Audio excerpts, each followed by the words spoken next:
நாம் நல்லதே தான் எண்ணுகின்றோம். அதே சமயத்தில் இந்த தியான மார்க்கத்திலும் நாம் சரியாக அதை கடைபிடித்து அதிலும் நாம் நல்லதையே வளர்த்து கொண்டு வரும் பொழுது ஒருவன் கடுமையான தவறு செய்தால் நாம் என்ன நினைக்கின்றோம், எப்படி நினைக்கின்றோம்?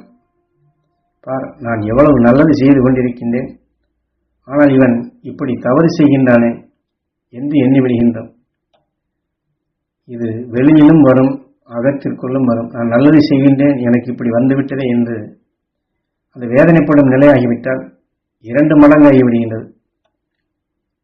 அவர் தியானம் செய்து நல்ல உணர்வுகளை நாம் வளர்த்து வந்தாலும் வேதனைகளை வளர்க்கக்கூடிய மெம்பராக நாம் இணைந்து விடுகின்றோம்.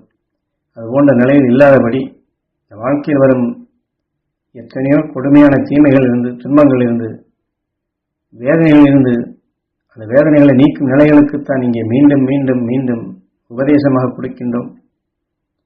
நாம் நல்லதை செய்தாலும், நாம் பல தர்மங்களை செய்தாலும், எத்தனையோ பல நன்மைகளை செயல்படுத்த வேண்டும் என்று இச்சைப்பட்டு செயல்பட்டாலும் வாழ்க்கையின் நிமித்தம் இடையில் வரக்கூடிய தவறுகளையும் தீமைகளையும் வேதனைகளையும் தூய்மைப்படுத்தும் நிலைக்கு நாம் அவசியம் வர வேண்டும். இது ரொம்ப மிகவும் முக்கியமான விஷயமாகும்.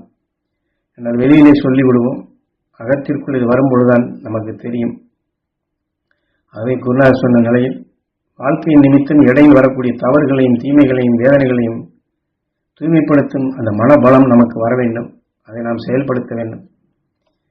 என்றால் பரிவு கொண்டு, பண்பு கொண்டு, அனைவருக்கும் நன்மை செய்ய வேண்டும் என்று பிறரை காக்கும் நிலை பெற்றிருந்தாலும் வெறுப்போ வேதனையோ பயமோ ஆத்திரமோ போன்ற உணர்வுகளை எடுத்து அதையெல்லாம் நுகர்ந்து விட்டால் நம்மை படு பாதாளத்திற்கே தள்ளும் நிலையாக வந்துவிடுகின்றது.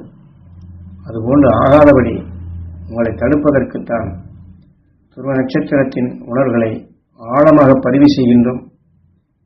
அந்த துருவ நட்சத்திரத்தை நீங்கள் மீண்டும் நினைவு கொண்டு வர வேண்டும். திட்டியவனை நாம் எப்படி என்னை திட்டினான் என்று நினைவு கொண்டு வருகின்றோமோ அப்பொழுது அந்த கோப உணர்ச்சிகளைத்தான் அது தூண்டிவிடுகின்றது. அந்த நேரத்திலே குழந்தையோ மற்ற யாரோ ஏதாவது வேதனைப்பட்டு அழுதால் கூட போடா நாயை என்று கூட திட்டிவிடுவோம். யாராவது அந்த நேரத்தில் நல்லது செய்தால் அட போயா என்று கோபமாக பேசும்படி வந்து விடுகின்றது. நல்லது செய்தாலும் கூட நம்மால் அந்த நேரத்தில் வெறுப்பு கலந்த நிலை வந்து விடுகின்றது. என்ன இவர் இப்படி சீறி பாய்கின்றார் என்று மற்றவர்கள் நினைப்பார்கள். இதேபோன்று வேலை பார்க்கும் இடங்களிலும் இதுபோன்ற உணர்வுகள் மாறிவிட்டால் மேலதிகாரி தன்னிடம் வேலை செய்பவர்களை இதுபோன்று கடுமையாக திட்டி பேசும் நிலை வந்து விடுகின்றது. அப்படி திட்டினால் பய உணர்ச்சிகளை தூண்டி அவருடைய சிந்தனைகளை வலுவை இழக்கச் செய்யும் நிலையாக கடைசியில் தவறு செய்யும் நிலையிலேயே கொண்டு போய் விட்டுவிடும். நீங்கள் அதிகாரியாக இருந்து உங்களிடம் வேலை செய்வர்களை மிரட்டி பாருங்கள். அடுத்து அவர் செய்யும் வேலைகளில் தவறுகளை அதிகமாகவே செயல்படுத்துவார்கள். அதுபோன்று ஒரு சிலர் அவன் இப்படி செய்தான், இவன் இப்படி செய்தான், இவன் பண்ணிக்கிட்டு இருக்கான் என்று ஆத்திரத்துடனே பேசிக் கொண்டிருப்பார்கள். இப்படி கோபப்பட்டு ஆத்திரப்படுவதற்கு இரத்த கொதிப்பு நிச்சயம் இருக்கும்.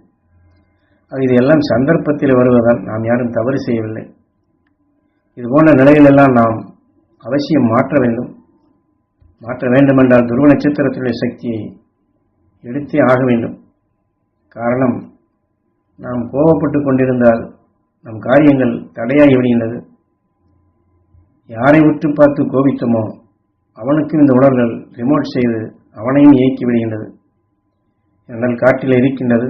இந்த உணர்வின் வேகங்கள் அவனை இயக்கி அவன் கணக்கு பார்த்து கொண்டிருந்தால் தப்பாக்கி விடுகின்றது.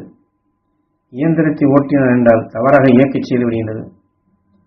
வாகனத்தில் சென்று கொண்டிருந்தான் என்றால் முன்னாடி வரக்கூடியதை பார்த்து சிந்திக்கும் நிலைகள் இழந்து விபத்தாகி விடுகின்றது. இது எல்லாம் எதனால்? எல்லாமே சந்தர்ப்பம்.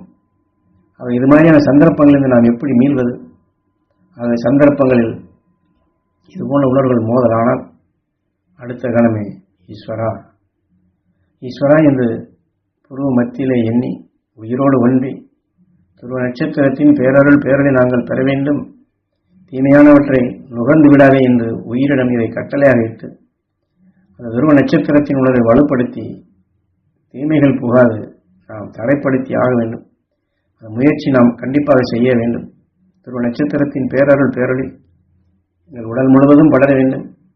எங்கள் ஜீவான்மா ஜீவனுக்கள் பெற வேண்டும். ஈஸ்வரா, துருவ நட்சத்திரத்தினுடைய பேரருள் பேரொளி எங்கள் உடல் உறுப்புகள் முழுவதும் படர்ந்து எங்கள் எல்லா உறுப்புகளும் உருவாக்கிய அணுக்கள் துருவ நட்சத்திரத்தின் பேரருள் பேரொளி பெற வேண்டும் என்று அவசியம் நாம் தலையிலிருந்து கால் வரை எல்லா அணுக்களிலும் அந்த முகப்புகளில் துருவ நட்சத்திரத்தை இணைத்து தூய்மைப்படுத்தி ஆக வேண்டும்.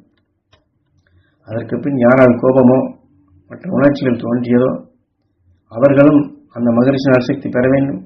துருவ நட்சத்திரத்தின் பேரருள் பேரொளி பெற வேண்டும். அவர்கள் அனைவரும் சிந்தித்து செயல்படும் சக்தி பெற வேண்டும்.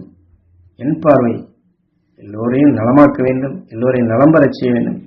என் சொல் மூச்சு உலக மக்களை அமைதி பெற செய்ய வேண்டும், புனிதப்படுத்த வேண்டும் என்று இதை நாம் வலுவாக்கினோம் என்றால் இந்த கோப உணர்ச்சிகள் நமக்குள் தோன்றுவதை வருவதை நிச்சயம் நாம் தடைப்படுத்த முடியும். நம்மை அறியாது இயக்கும் தீமைகளிலிருந்தும் நாம் விடுபட முடியும்.